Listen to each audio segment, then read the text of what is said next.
Good evening, good evening, good evening. Thanks for joining me here for Think About It Thursdays. And boy, is there a lot to think about. Where to start, where to start, where to start. You know what? Let's start with the tough topics and roll it backwards.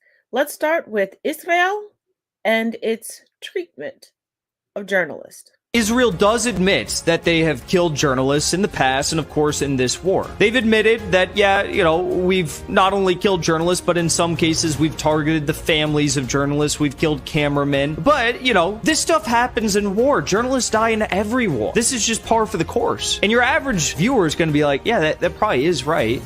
Journalists probably do die in every war, and they actually are right. Journalists do die in every war. But the question is, how many journalists are dying in these wars? Take a listen to these stats. In the 6 years of World War II, the bloodiest war in human history, guess how many journalists died? 69. The bloodiest war in human history, 69 journalists died. That's terrible. But I mean, that's a long war and it's a very bloody one. 69 journalists died. And the Vietnam War, which lasted 20 years, 63 journalists died in 20 years. Now compare those two stats to the Israeli war on the people of Gaza. And now just over 2 months, we've seen 90 Palestinian journalists only. 90 Palestinian journalists have been murdered in 2 months in Israel's war on Gaza. 63 journalists in 20 years of Vietnam, 69 journalists in the 6 years, the bloodiest war in human history, World War II.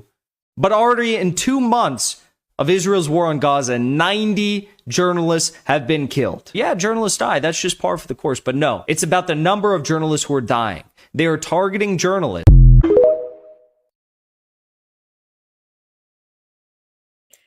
Now tell me again, who's defending themselves?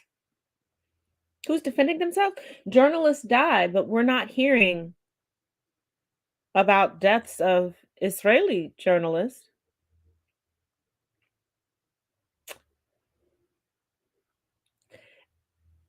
And also, you know how we keep hearing that anti-Semitism is on the rise, especially in the United States. And last weekend, they were saying there were all these bomb threats called into all these synagogues, but the rabbis were emailed about them. This has had my spidey senses tinkling for a while. And I'm like, this reeks of a Zionist creating truth behind the talking point. Because yet again, who's being targeted?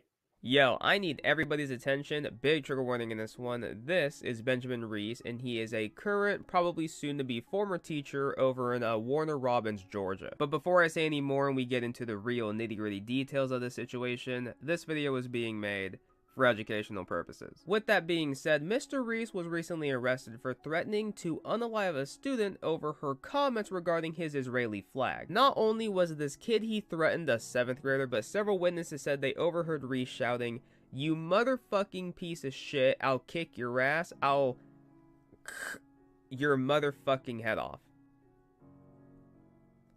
He said all that to a 7th grade girl. Now, reportedly, this whole thing started when the student walked up to Mr. Reese and simply wanted to ask him about the flag because she found it somewhat offensive.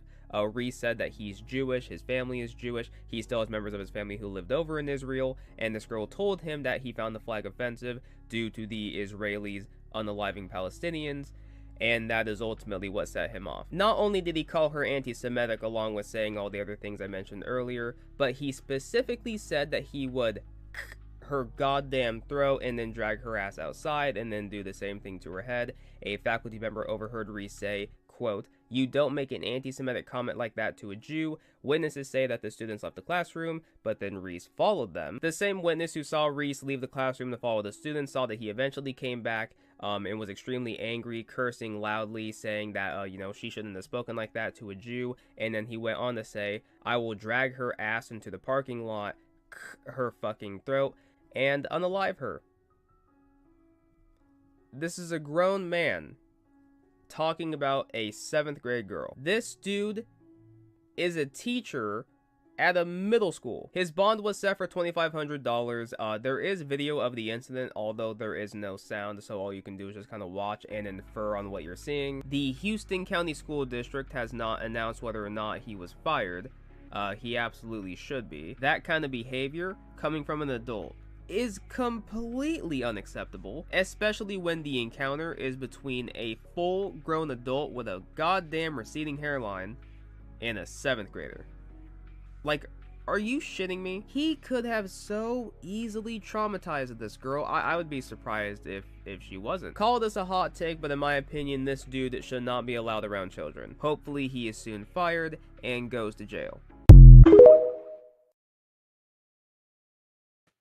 But these are the same teachers that we need to arm as a remedy for school shootings.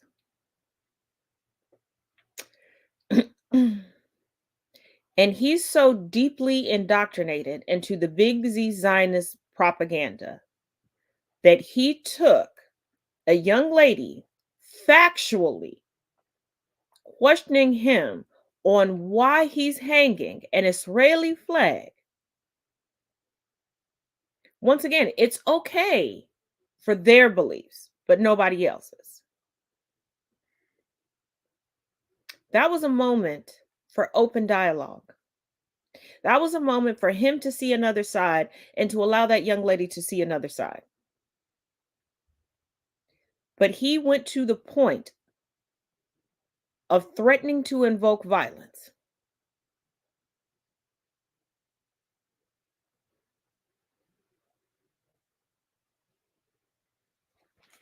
Every time I turn around, these big Z Zionists that are claiming that they're under attack, when you scratch just a little bit below the surface, they're the ones actually attacking. No different than the racists, homophobes, transphobes, etc. that we encounter daily. When they give you the story of, well, when I was in school, I was getting beat up every day. Why? Was it because of your personality? What led up to it? Because it's extremely rare for you to just get beat up every day.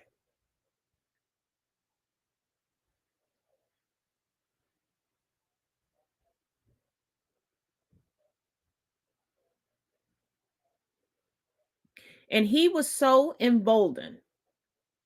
And his consequences show you why he was so emboldened to even follow the child out of the classroom.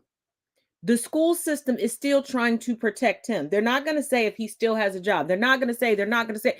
If the roles were reversed and that child did that to that teacher, we would know everything about that child, her family, her grandparents, her cousins at the school, family members that she has in a school district 2 districts over.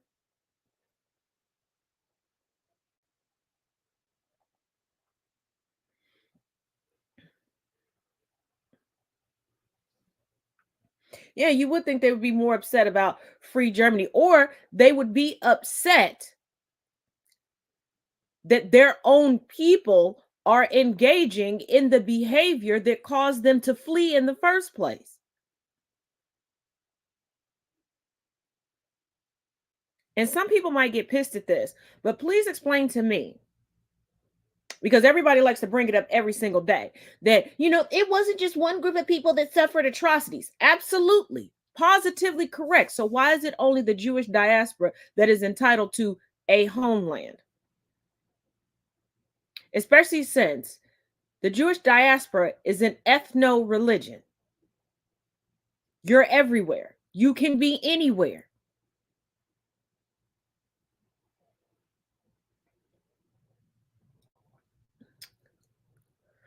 But I guess.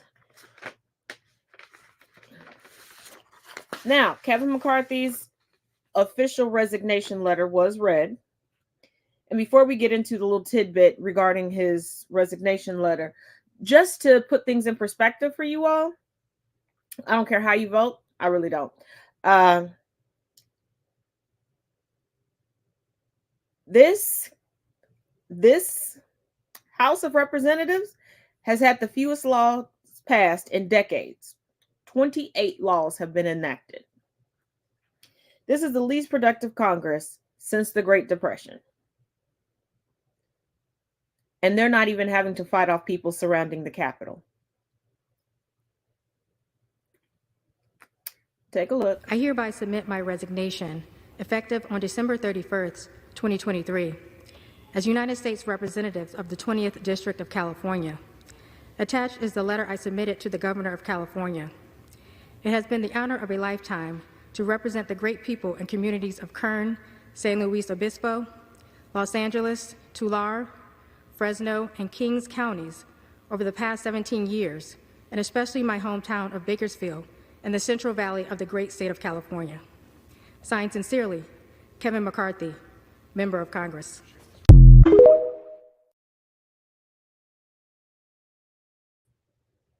I thought that it would be he would, sprinkle a little bit more pizzazz on there. I thought he would spice it up a little bit, especially since he's already home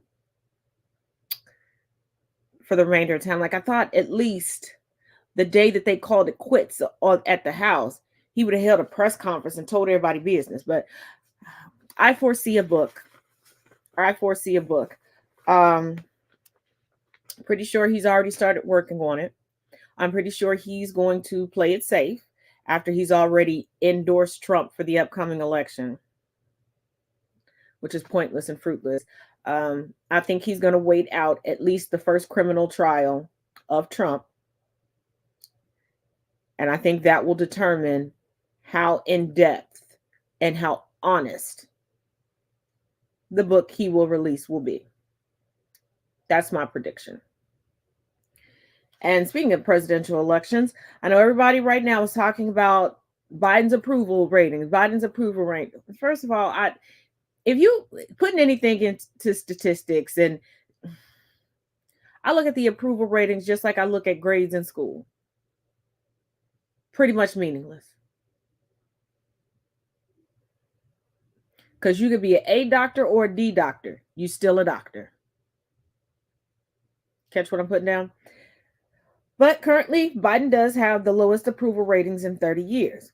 A lot of the presidential approval ratings are contingent upon the fact that most United States voters don't know who handles what, who's in charge of what. They generally just blame everything on the president, and politicians realize that, so they do the same thing if the president isn't a part of their political party, because they act as if it is the fucking World Series or the Super Bowl, and the Democrats are one team and the Republicans are the other team, and nobody else matters. But I want to take y'all back to 2011. Obama's approval rating tanked. There was a point when every 6 out of 10 United States voters were like, he's doing a horrible job. We can't stand him. He won re-election. Want to know who else had tanked approval ratings right before winning re-election? Truman. Because once again, people will talk a big talk. People will puff out their chests and say a whole bunch of stuff. And when they get in that voting booth, they're going to do what they're going to do. And will we know anything about it? No. Somebody can stand outside a polling station and swear up and down, I hate Biden. I never voted for Biden. Get in there and Biden. Just like the last presidential election. Everywhere you turned, there was a white woman swearing up and down, oh no, I learned my lesson. I would never vote for Trump again. And what was the percentage of white women who voted for Trump?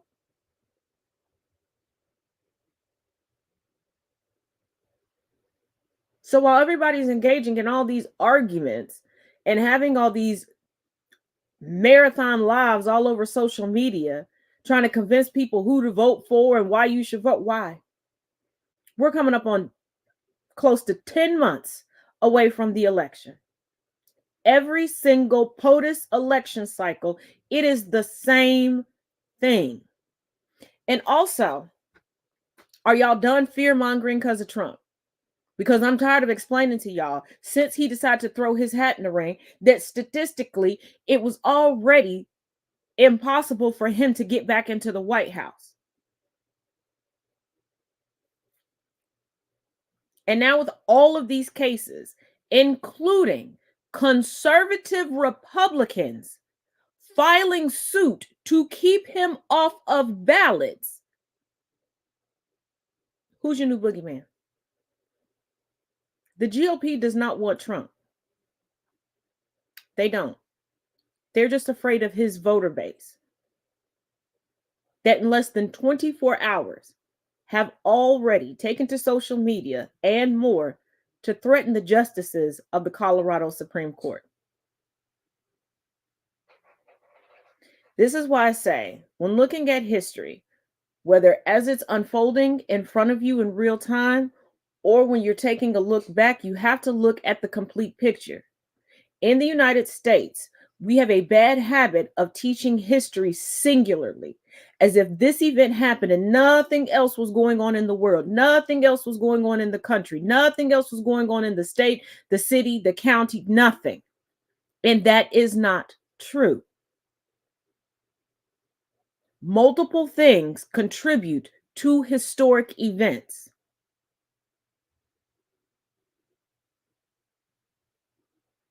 And a lot of times that's why it doesn't stick with you, or people don't understand the gravity of certain situations.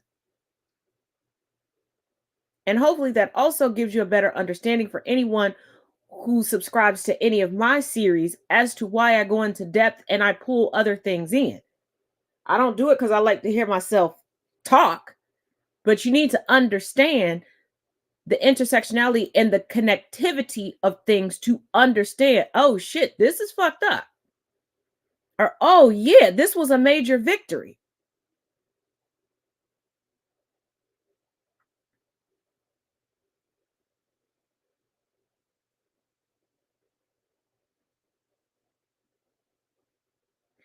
If Trump was a viable option, the Koch brothers definitely would not have endorsed Trump, but they wouldn't have endorsed anybody.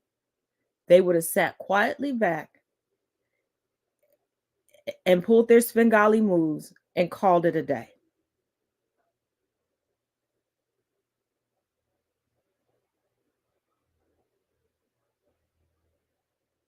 Everybody's freaking out about Trump's rhetoric. That's always been Trump's rhetoric. He's not campaigning to be president. He's campaigning to have a mob try to keep him out of prison. And I'm not talking about all the donations for his legal funds. Like, why are y'all donating to a billionaire? No, he wants to incite people to the point. Remember the guy that was at January 6th that then went and tried to attack the FBI building in Cincinnati, Ohio? Not thinking. He wants people to come to his aid and be willing to sacrifice their lives to keep him out of prison. He's not campaigning for president. He never has been.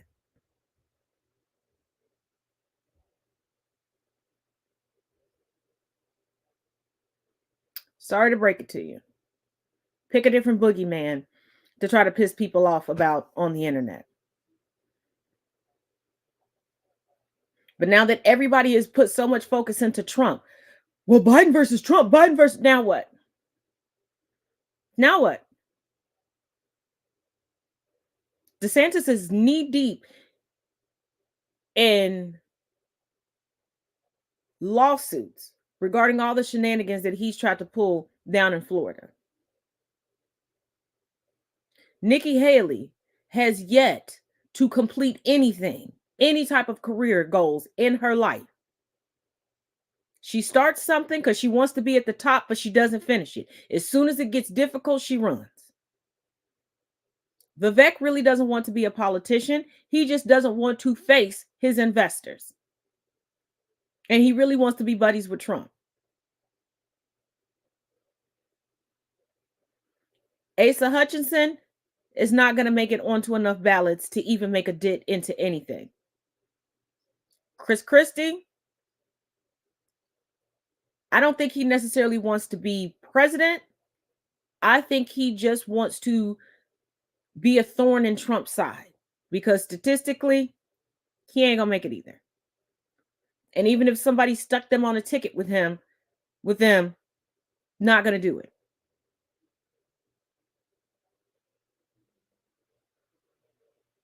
Let me guess. You want Cornel West, who shows up every 4 years just to sow discourse, who needs to rectify his own IRS bills, that has no problem taking money from the most racist mega donors on the Republican side of the aisle? You want the libertarian candidate that touts himself as just having a career in hospitality? Marion Williamson, who is an elderly hippie who has proven herself time and time again to be the biggest of Big Z Zionists.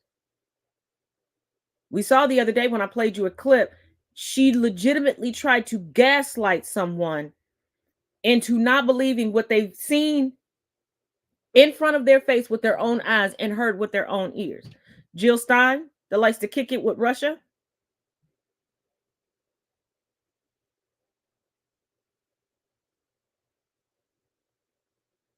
What are your options? And if you're going to complain about the options that you have for this presidential cycle, why weren't you looking for other options by the time the last one ended? If this was your favorite football team, basketball team, baseball team, hockey team, etc., you wouldn't have let the franchise go this long fucking shit up. Because y'all love to get on Twitter and at the hell out of the coaches, the players, and everything else. Have all these hot takes and write letters and demand that folks don't come. You'll boycott a stadium in a fucking heartbeat regarding people that are there to entertain you, but not the people that are in control over whether you live or die, literally. So the lack of options is because there was no demand to supply. And you'll get all in your feelings and you get your panties all up in a bunch right now. And then in a couple of months, you won't give a shit. You won't give a shit. You won't research anybody. You'll vote according to whose name you recognize or a particular party. Then you'll bitch and complain about shit not getting done, but don't know who your representatives are. Never contacted them. Even when they make local stops, you won't be there. But then you'll get on the internet and tell everybody else it's their fault.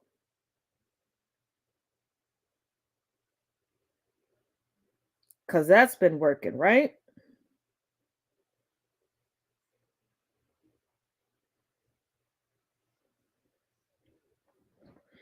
Everybody want to talk about accountability until it's time to be accountable. We're in the mess that we're in because we put ourselves there. There's no ifs, ands, or buts around it. I swear, I lose a cuff 2 or 3 times a day. It is what it is.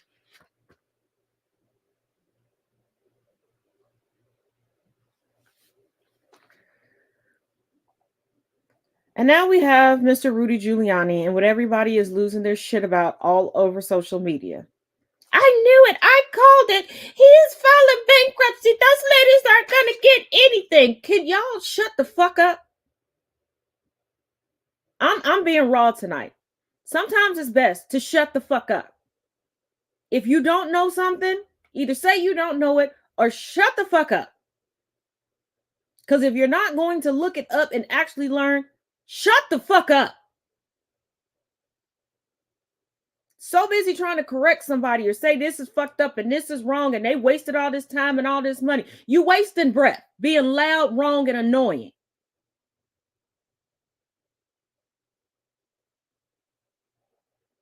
This is why I consistently say I spend a lot of time sitting back and observing. Some of y'all need to do the same shit. Now, let me break this down for y'all. And after I do this, I swear for God, anybody subscribe to my page, if I see you repeating bullshit, they could never get, he could never get, I will embarrass the hell out of you. We cannot get ahead as a society if you just say shit to say shit and say shit just to be contrary in people's comment section. If you need that much fucking attention, get a dog like I did. They'll give you plenty. Get a cat. Get a partner. Go get a kid. Now we're going to go over this. Pay attention. Now, this was not a brilliant move by Giuliani because Giuliani has yet to be honest with anyone about his finances.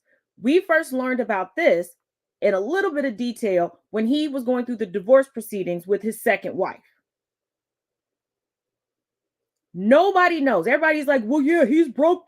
He's really broke. Look what he's doing, and he's going to Trump for this, and we don't know. And keep in mind, wealthy people broke is a whole different beast than regular person broke. When we say we broke, okay? Ain't no money nowhere. There isn't even couch cushion coins. Wealthy people consider themselves broke when they got to let go of one of their country club memberships. Now, his assets are frozen. They will be overseen by the court via a trustee. He cannot move or hide assets, and he can no longer evade disclosure of his assets. The court has to know everything that he has. Anything that's worth any money, anything that's already liquidated, any stock options, all of it. Offshore accounts, anything with his name on it. If he's on an account with, say, his son, the one child that's left that drinks the Trump juice and still talks to Rudy, if he has a savings account and Rudy's name on it, that's up for grabs also. Now, this does put a stay on the second lawsuit from Moss and Freeman, but the judge may allow it to proceed because they are not asking for an increase to their judgment. They just want Rudy to stop talking about him. Now, because the judgment was a defamation judgment, Rudy was found liable. There's no bankruptcy that can wipe that away. There's no bankruptcy that can wipe that away. And in order for Rudy to appeal that judgment, guess what he has to do? He has to post a bond for the exact amount that the judgment states he owes Freeman and Moss. So even if he has that money sitting around, guess what he cannot do now that he's filed bankruptcy? He can't appeal because he can't put up that money.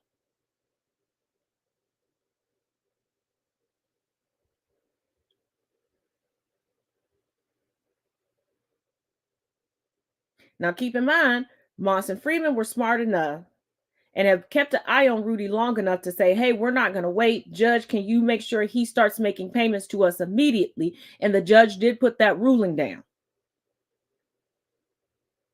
They didn't care if he was going to make payments like Sidney Powell was trying to lowball the payments to Fulton County. Don't matter.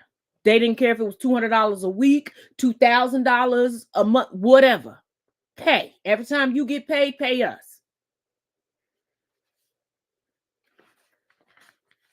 Also, keep in mind that over the years, Rudy Giuliani has made millions through private law practice, multiple positions within the Department of Justice, and after 9/11, because everybody touted him as America's mayor because folks are fucking stupid,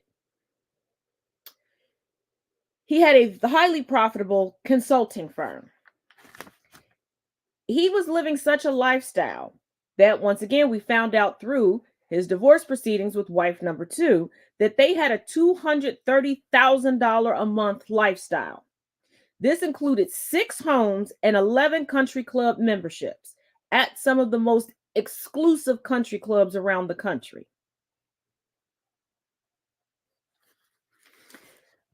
And let me reiterate, no one right now knows if he has any money hidden, how much money he actually has in the bank.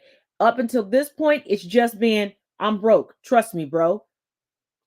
He has avoided showing anybody anything. The only thing that we can confirm is that regarding the federal IRS for taxes, he owes approximately $1 million. But New York State is also coming after him for taxes.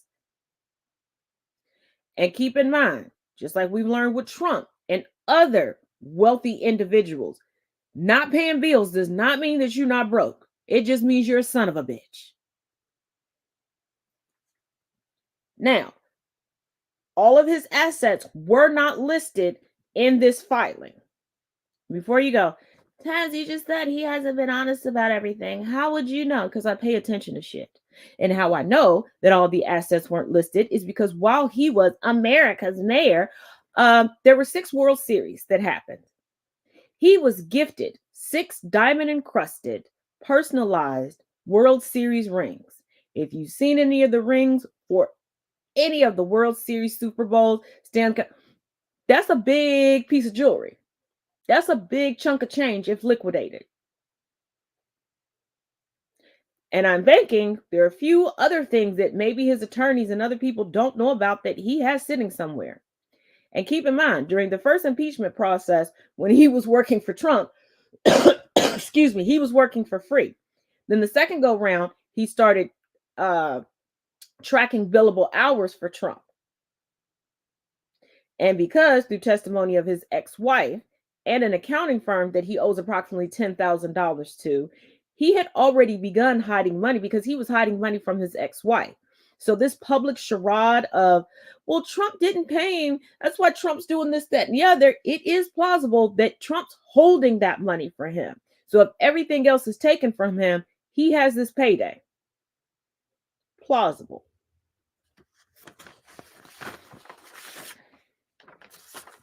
Also on the paperwork, he says he has no student loan debts, no consumer or business debts. So please tell me again how he's broke.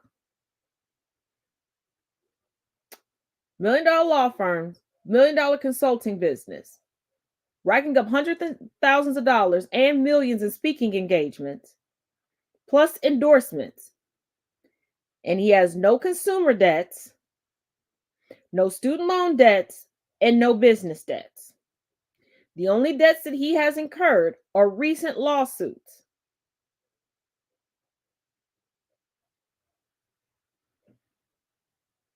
Unless he started smoking crack or meth. I say somebody needs to go knock on Switzerland's door. Or call up Deutsche Bank, seeing how they seem to like people like Donnie and Rudy. He says that he owes creditors $151,787,859.98. $146 million of that is what he owes to Freeman and Moss.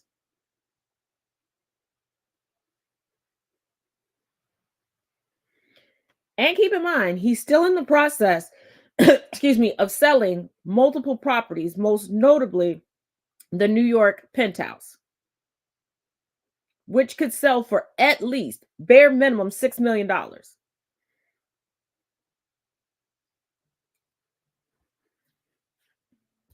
He does owe legal fees and court claims, but they're still fighting those in court, so there's a stay on having to pay that.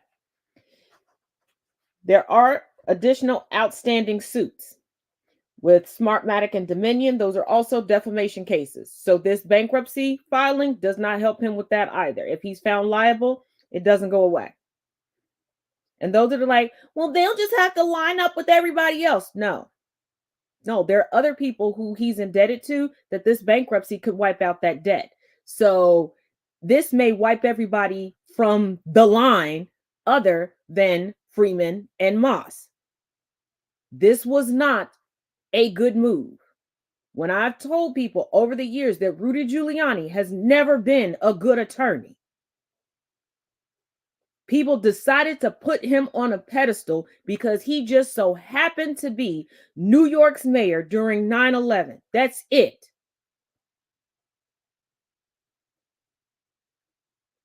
The prosecutions that he touts and people give him credit for was legitimately a team effort, because when he tried to do it himself, he was the king of the perp walk And everybody that he perp walked, the charges were dropped because there was never enough to begin with.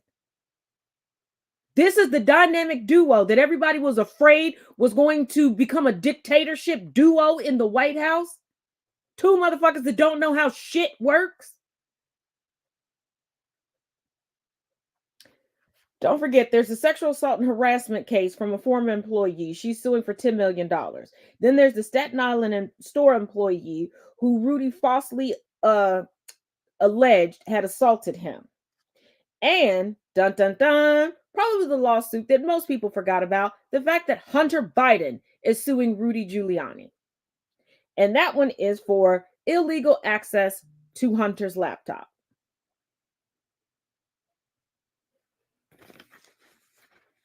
Now, what did you not hear me say? Didn't say that Rudy was fighting to get anything dismissed. Didn't hear me say that any of this current attorney, security team, driver, the person, wherever accommodations he's sleeping in, asking for prepayment. He is still being able to travel and make it to court dates, minus the one where his attorney messed up and did not alert him that he needed to be in court that day. But as a former very high-ranking attorney, he should have known that.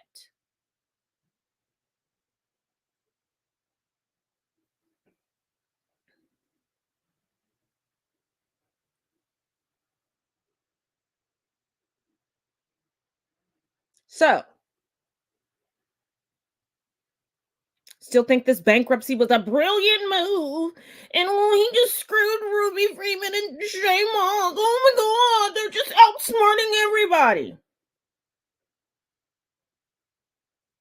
Stop putting your experience and the experience of somebody you know in place of people that are not on the same level as you. And I'm not saying that to be condescending or to be mean.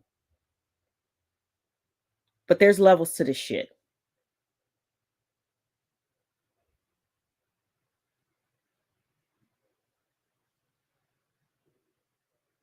And it is so fucking nerve-wracking to see full-grown adults commenting, seemingly trying to revel in somebody else's demise or your perceived demise of them.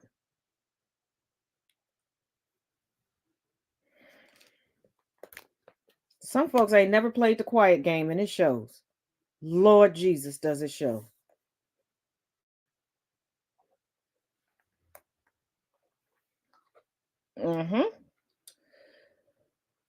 Now, we got some articles to go through.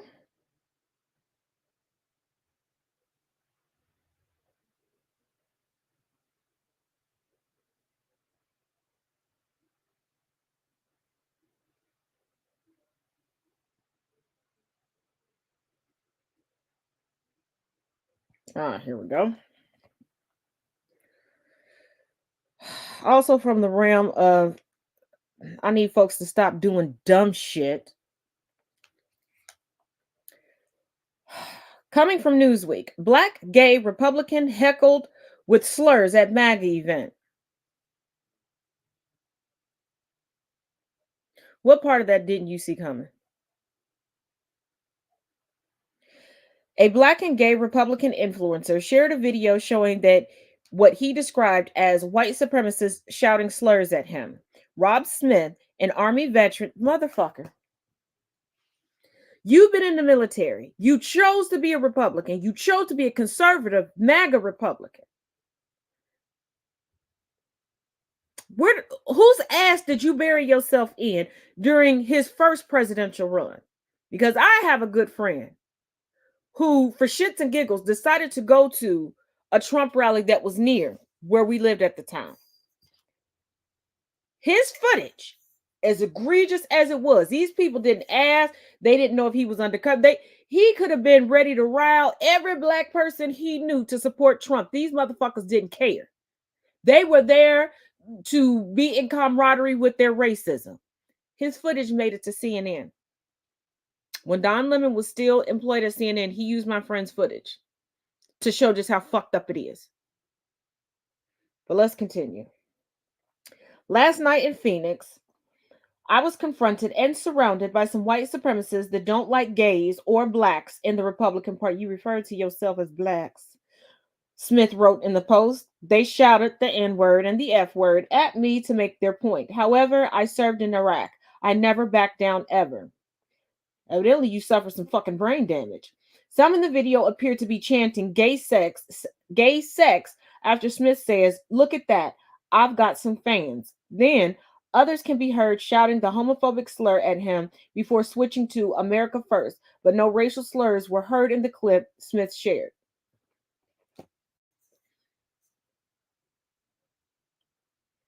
If you broke, just say that. But there's no check. There's no check that would be worth me purposely subjecting myself to that.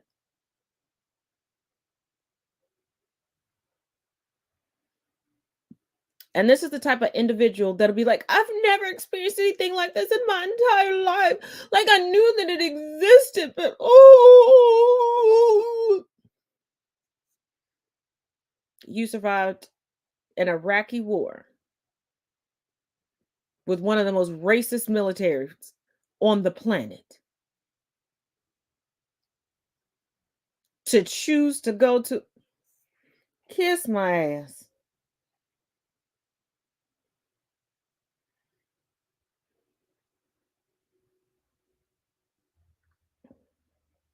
Mm-mm.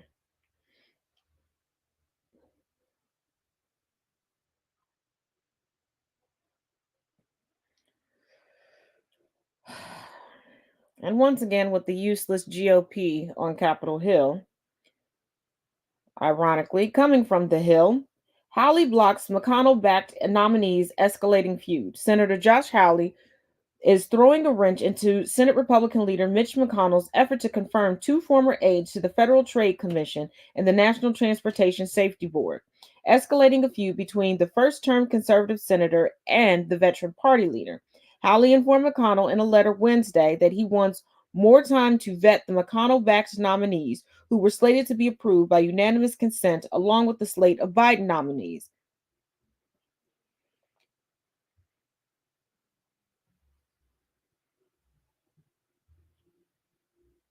Everybody wants to compete with everybody. This is why you have people who enjoy being contrarian.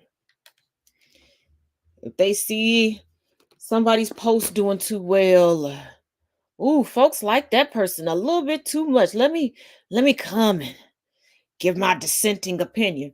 It has seeped into the bowels of politics, where it doesn't even matter if you're on the same team or you're supposed to be on the same side. It's about who's going to have the most power, who can put you in your place.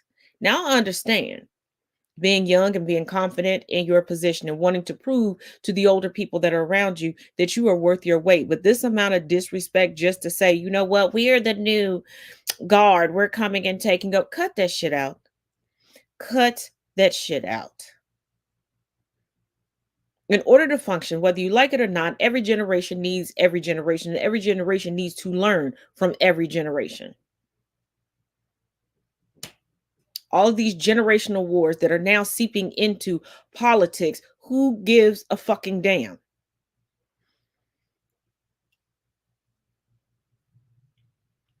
Do you have health care? With the winter holiday season, can you honestly say that you can comfortably make it into the new year? There is a new strain of COVID out. If you were to contract it, would you end up homeless?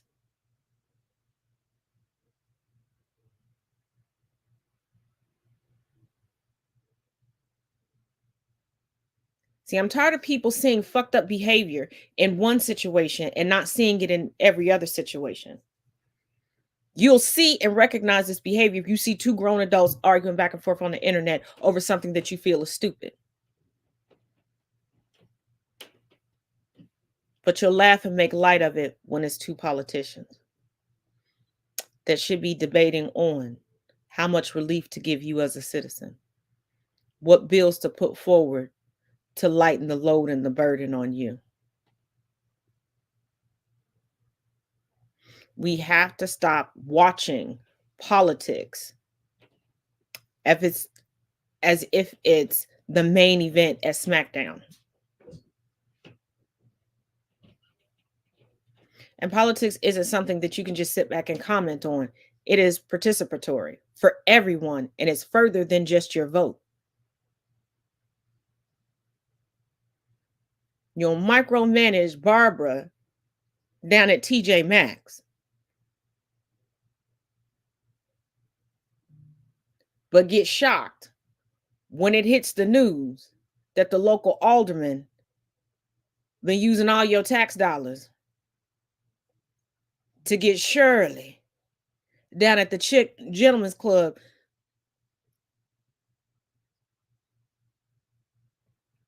to bounce it like it's hot.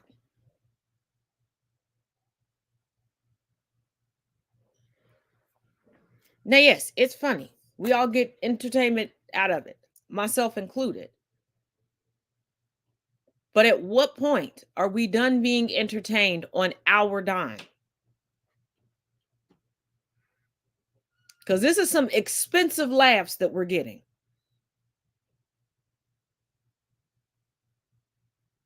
I personally, at the end of every year, I compile all of their shenanigans. And I email it to every single one of them with an exact amount of how much of my tax dollars they've wasted with the same question every year. So why can't I have universal health care? You've wasted more than the budget of that.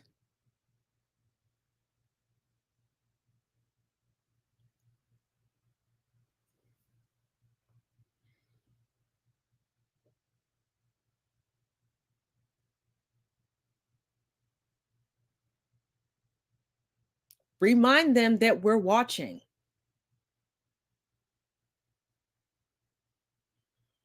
This is why they say all sorts, they just tell us anything. The Democrats aren't going to tell us what they're going to do. All they're going to do is poke fun of and remind us of what the Republicans haven't been doing. The Republicans are going to say they haven't been doing anything because there's an agenda from the Democrats to keep them from doing anything. The independents just sit there and go, look at both of them. I don't do that. When was the last time there was a presidential campaign or a congressional campaign where somebody actually told us why we should hire them? Because I don't know about you. If I went to a job interview and all I did was talk about Becky Sue and Mark Mitchell over there, why would they hire me?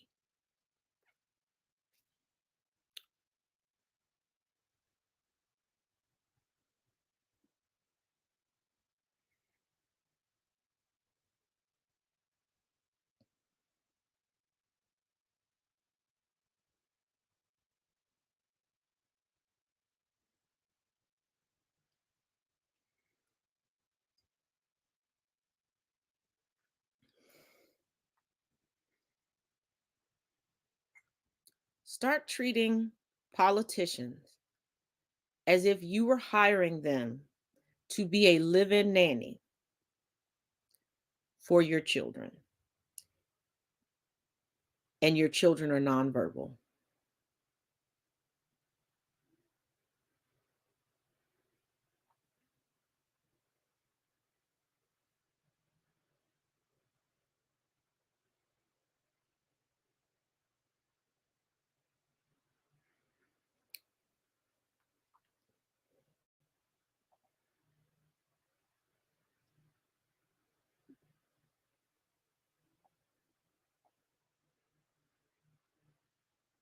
Just a little something to think about. Now, as far as tomorrow, we're going to take the night off because when I asked my children if they wanted to be on the show, the laughter was very sinister. So I am not trusting them at all. Like at all. I'll post some pics and stuff for y'all over on TikTok, but I don't trust them at all. I feel like they're going to put me in a closet or something. But as always, thank you for joining me here. And make sure you check out the links in the description of this video. There is a new short form podcast episode available on the Spotify podcast. And I'll see you over on the clock app. As always, each one teach one, each one reach one. Till Tuesday, y'all. Try to be good.